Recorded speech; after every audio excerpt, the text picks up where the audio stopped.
Hey you guys, it's Peter, and welcome to my channel, Peterisms, where I tell stories of my life and just little things that I have learned as I have grown into the person that I am today.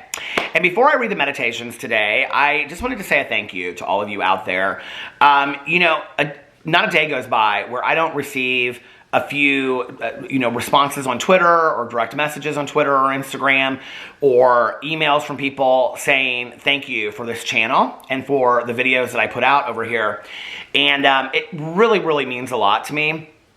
But past that, I want you guys to understand that I gain so much from this channel as well. Because I read meditations to myself, in the mornings when I'm getting ready for the day, and I do my morning practice and meditation and prayers and affirmations and stuff. But often I just read the meditation and I go on with my day. I'll think about it throughout the day, but I don't just, like this summer when I was drinking coffee or water outside and watching the dogs run around, I would take a few moments to think about the meditations, and there have been times in my life when I have done that, when I've sat there and just really thought about things, but I don't have somebody else to talk to about it. It's not like we're both sitting there reading it, and processing that. Unless, often with my friend Tanya, I'll say, did you read the Melody Beatty, meditation? And she'll say, oh yeah, and then we'll talk about it or whatever. We've done that for years and years and years to the point where we almost know all the meditations in there now, But it just means so much to me, And the other thing I wanted to share on here is, so many people are like, thank you for this wisdom and whatever. Nothing that I share on here is really that original. It really isn't, don't get me wrong. I would love for people to think I was the wisest sage on the planet. Maybe not. Why would you want anybody to think that? I'm just not really that smart, And what it is for me, honestly, I'm just really not. I've just taken a lot of the suggestions that other people have given me, whether if that comes in the form of them, the storytelling of them sharing something about their life with me, which is why I believe so much in the power of storytelling, telling me things that have happened in their life and, and then looking at how they learned from it and applying it to my own life, or, mottos and slogans that other people have, like, would you rather be happy or would you rather be right? That's something that lives with me every day. Or, suit up and show up, not just when it's convenient, but always. There's so many things that I have learned in my life. Every sponsor has said to me, would you rather be happy or would you rather be right? My best friend always says, suit up and show up, and not just when it's convenient. She always says, be part of the solution and not part of the problem. And so it's all of these things that I've learned through the years, But one of my sponsors used to say to me, 90% of the things I worry about in the world don't even ever happen, And my other sponsor would say to me things about, don't borrow trouble. Like my mom used to talk about, she would always say, don't borrow trouble. And, he would say, once something happens, it's happened. You can't worry about cry over spilt milk, that things that happened 10 seconds ago or 10 years ago. We can talk about it, we can process it, but you can't change it. So, getting all freaked out about it, what's the point? And that has brought me a lot of peace and solace in my life. There's just even just one day at a time, or keep it simple, stupid, things I've learned in the program, are so many, if you always do what you always did, you'll always get what you always got. And that has taught me to change it up. And if what I'm doing isn't working, try something different, I've learned so many things, and these are not things I came up with. These are things I've heard from other people, and I constantly try to keep my, ears open to hearing the grace from other people. And my higher power speaks the language of other people and through their mouths, so that when I'm listening to somebody, sometimes that's my higher power that talking to me through somebody else. I don't know if you've ever had that moment where you're sitting there and you're listening to somebody talk and you're like, you know what? I think I'm supposed to hear this. I think I'm supposed to hear this today. I think this message was meant for me, in some weird universe. I know this person's sharing. It can even happen in a TV show to me. I can be watching a TV show and be like, oh my God, I was supposed to hear that. That was meant for me. That's a God moment, So I just want to say thank you for all of that, and giving me and allowing me the honor and the privilege and the opportunity to be able to come on here on a regular basis. I'm still trying to get it every day, but I'm 6 channels is getting hard. I will say that, But trying to get on here every day or on a regular basis and read meditation so that it helps me. I hear these things and then I carry them into my life as well. So thank you. I really appreciate it. All right, let's get in here. I'm going to read first from A Year of Positive Thinking. All right, it is February 9th. It is my best friend's birthday today. Oh, it's very short. Oh, I love this. February 9th, be love, show love, give love, manifest love, teach love, be love.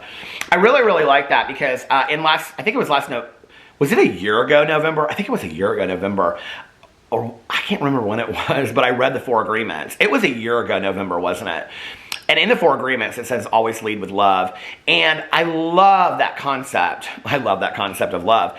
But no, I do. You know, that if you think about what you're doing in life, if you're always doing it from a point of love, you can't be wrong in what you're doing. You know what I mean? And as long as it's not selfish love, I think. You know, if it's selfless love of, you know, I mean, I guess it can be selfish love at times, you know, like doing something that you love to do, whether it's like reading books like I love to do, or crocheting like my best friend Mel. But I think like, and that's not even really selfish love, is it? You know, those are just like pastimes that we like to do. But if you ask yourself, like, if you're leading with love, I think it's an important question. I love that meditation. All right, let's read from The Language of Letting Go by Melody Beatty, unless it is something that is just not applicable whatsoever, and then we will go to the other book. February 9th, Letting Go in Love. This will be a good one. Especially talking about codependency. When people with a compulsive disorder do whatever it is they are compelled to do, they are not saying they don't love you. They are saying they don't love themselves. Codependent no more. Gentle people, gentle souls go in love. Yes, at times we need to be firm, assertive. Those times when we change, when we acquire a new behavior, when we need to convince others and ourselves we have rights. Those times are not permanent. We may need to get angry to make a decision or set a boundary, but we can't afford to stay resentful. It is difficult to have compassion for one who is victimizing us, but once we've removed ourselves as victims, we can find compassion. Our path, our way is a gentle one, walked in love. Love for self, love for others. Set boundaries, detach, take care of ourselves, and as quickly as possible, do those things in love. Today and whenever possible, God, let me be gentle with myself and others. Help me find the balance between assertive action taken in my own best interests and love for others. Help me understand that at times those two ideas are one. Help me find the right path for me. Wow. You know, I think one of the most powerful lessons I have learned in my life is the power to set appropriate healthy boundaries with people. I didn't really understand that that was an option that I had for much of my life, you know? And, you know, I get asked a lot when I talk about boundaries and limitations, I get asked a lot about, well, family members, what do, you know? Now, I'm not saying this is what you have to do, but when I got sober, my counselor told me, she said, you know, people, places, and things, you know? It's like if you hang around the barbershop long enough, you're going to get your hair cut. She said, it is not healthy for you to be around people that actively use the way that you used. And she said it's not healthy for you to be around people that are using, at least for your first year of sobriety. But then she said, it's also not healthy for you to be around people that push your buttons and set you off. And at that time, that was my relationship with my mother. Also, she drank. And I had to call my mother in treatment and tell her that I could not see her until, you know, she started getting healthy, or she started working on some of her own chaos. And my mom did not understand that at the time. She really didn't. And I didn't really, I saw her, if I saw her, I don't really remember it, that first 6 months that I was sober, but my mom got sober June 2nd. I got sober December 17th, the year before.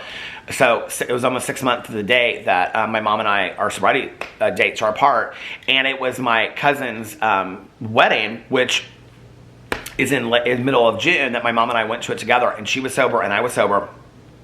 And it was really the first time that I had spent that's how I can always remember Caroline's wedding anniversary, because it was the year after it was 95. I'll always remember that because I got sober in 94, December 94.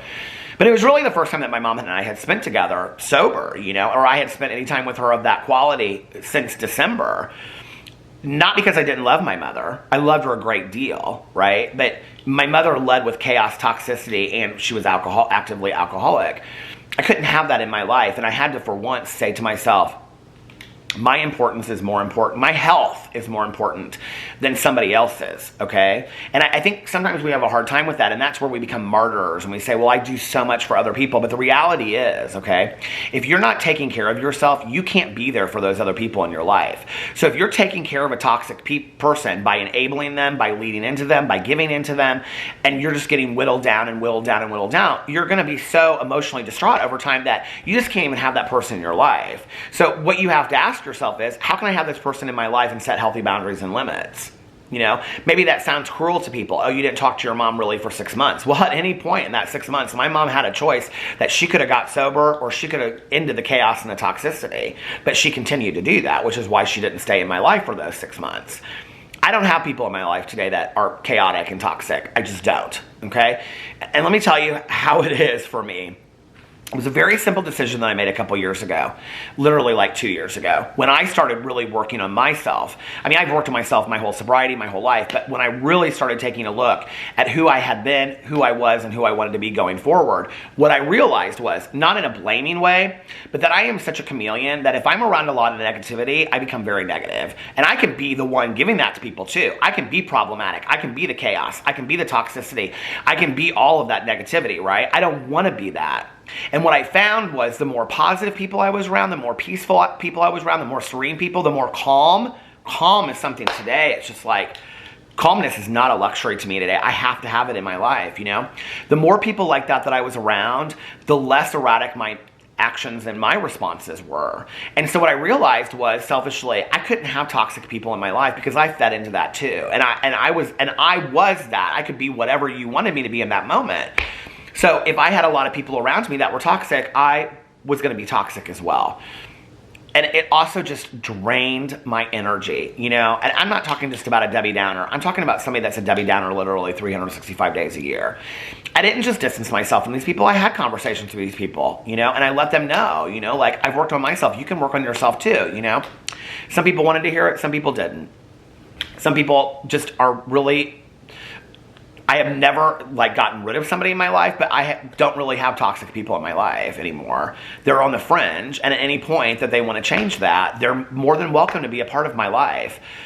I'm not going to be here for 400 years, okay? There's going to be a limit to my existence on this planet, and I want that existence and that time spent here to be joyful and exuberant and jubilation, okay? I don't want it to be negativity all the time. Hell, we have enough pain in our own lives with loss of people and things that happen to us and sickness and health and all of that kind of stuff and financial worries that I don't need to take on somebody else's, okay? You know what I mean?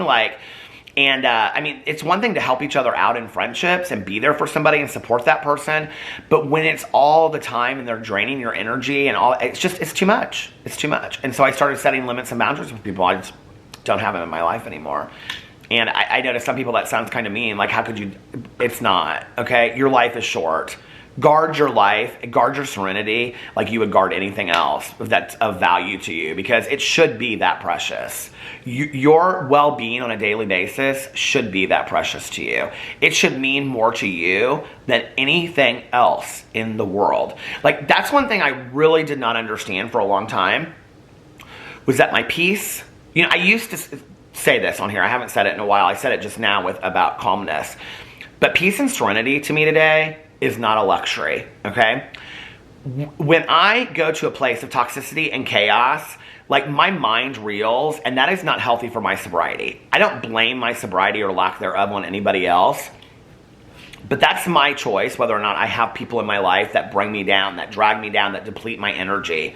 I only have so much energy in a day. I would rather give it to people that are going to lift up my spirits, and I'm going to lift up theirs, and we're going to be there for each other, you know? That doesn't mean that I would never allow somebody in my life if they were like that, no. But, like, we're each responsible for what we put out there in the world. We're each responsible for our own emotional response to the world, you know? I don't know. And one of the things I found was that, like, when I looked at the times that I was the most toxic or I was the most chaotic in my life, I had people around me that were toxic and chaotic too. Like, I was affecting them in a negative way. And I don't want to do that. I don't want to be that in somebody's life. I want to be positive, joyful. Like, I want to give them love, lead with love, you know, all that kind of stuff. I only want to be a ray of sunshine to people, you know, in my life, which is why I have a very small friend group, you know? I just don't. It's super extended, because I think that we can just give our time and our energy to other people. I've had friends of mine that are like, you know, like, oh my God, they'll talk about somebody in their life and they'll say they just, like, drain me. They just zap my energy. They're just so negative all the time. And my question to them is, why are they in your life? You know what I mean? I don't understand that. It's like, you know, if you had a stock that you were investing in and you were putting $100 a month into it, and every month you were losing $200, why would you keep on putting money into that stock? You know, maybe you talk to your accountant or your not accountant, but your stockbroker and say, is there maybe another stock that we can look at, or is this stock going to change? You know, take inventory of it. You know, I have been honest with those friends of mine and said, you know, to be honest with you, you're dragging me down. And like, I used to do that to other people. I want you in my life, but I just can't with all of this. You know? And I've done that with family members too. I did it with my mom, and it was hard. It was really, really difficult to say that to my mom. And that didn't, and the thing that was harder at the time, I was going to say it is hard. It's not so hard today, but the thing that was hard at that time was that when my mom got sober, there was kind of a sadness that the fact that I had distanced myself from her wasn't enough for her to get sober. She got sober because my uncle had a heart attack, and she realized that if she lived another year or 10 years, she didn't want the condition of her life to continue to be the same as it was, which was drinking every day. She didn't want that anymore. She wanted her life to improve, you know? So me setting those limits and boundaries didn't really impact her or not. Don't do it with the idea that this person's going to change forever, okay? And then you're going to be able to have them in their life. Either accept them as they are, meet them where they're at, because I do believe that. I do believe in meeting people where they are and, you know, meeting them where they're at. Either meet them where they're at or start setting some healthy boundaries. And healthy boundaries doesn't have to mean you don't have those people in your life. It means maybe I talk to them on the phone. Maybe I text them. But maybe I only have lunch with them once a month. But I don't really get together and talk to them every day, you know? Or maybe it means something to the effect of, you know, like, I'm trying to think of with, like, family members. Like, I'll go to family outings or dinners or reunions or whatever, but I'm only going to stay from this time to this time. If I want to stay longer, I can. But if things get too crazy, I'm out, you know? And setting those healthy limits and boundaries for yourself. Because family is sometimes not healthy for us. You know what I mean? Like, I think for many of us, family isn't healthy.